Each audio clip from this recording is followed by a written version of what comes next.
E.B. White once said, "Prejudice is a great time saver. You can form opinions without having to get the facts." In my opinion, I would be most like Henry Fonda. He was Juror 8 in the movie 12 Angry Men. Three main points as to why I think I am most like Henry Fonda is because education, socioeconomic status, and personality. For education, we pretty much have the same amount. He went to grade school, middle school, high school, college, all to get his master's degree for architecture. And I went through grade school, middle school, high school, and I'm also going through college to get a doctorate in physical therapy. And that's a lot of schooling to become both of those. For socioeconomic status, we are both middle class Caucasians. We both grew up middle class family. We had enough to get by. We weren't ever struggling a ton at most times, and we had enough to pay for our education.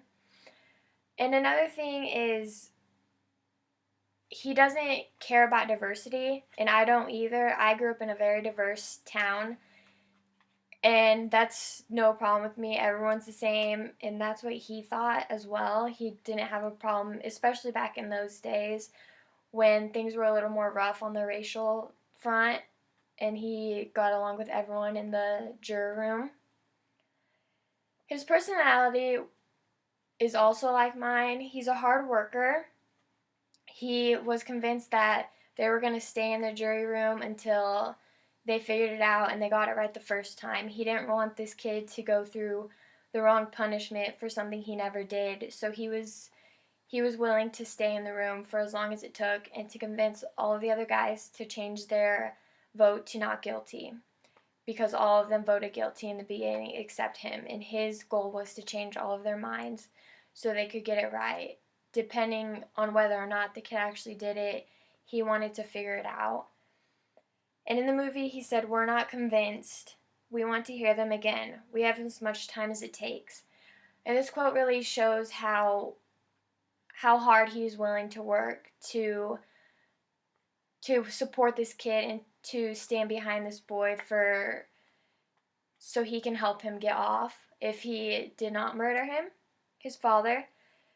He also looks for the good in people. He has been trying to find out why this kid would do what he would kill his father if he did, and he just wants to see how good this kid actually is, and he wants to see the good in people because everyone else in the jury room is just looking at all the bad just because it's like the cover of a book. They're judging him by his cover.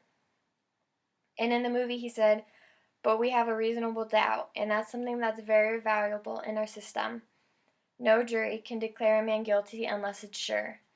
And this quote shows that if there's one itty bitty ounce of reasonable doubt, then you should stay and figure it out. So, in case the kid's guilty or not guilty. And he also showed his hard work and dedication by pulling out all the little details. Like in the movie, he pulled out the switchblade knife that he bought from the store from the kid's neighborhood. Everyone else thought the knife was a really rare knife, but he found one for $6 in a store nearby his house. So anyone could have got it from anywhere. He also showed how the old lady who called the cops had the glasses marks on her nose, and how she had them on at the court, and how she obviously wears glasses because she has those marks, and that shows that she doesn't have very good eyesight, so there's not really a way she could see across the L train into his window and see him kill his father. Another detail he thought up was the time it took the L train to go from point A to point B, crossing the boy's house in his neighborhood, and there's no possible way that the old man could have heard him yell at his father saying that he was going to kill him if the L train was there at that specific time, which it was, and the L train is obviously very loud, so there's no way he could hear him. And the last thing that he thought of was how long it took the old man to get from the bedroom to his front door to see the boy running down the stairs.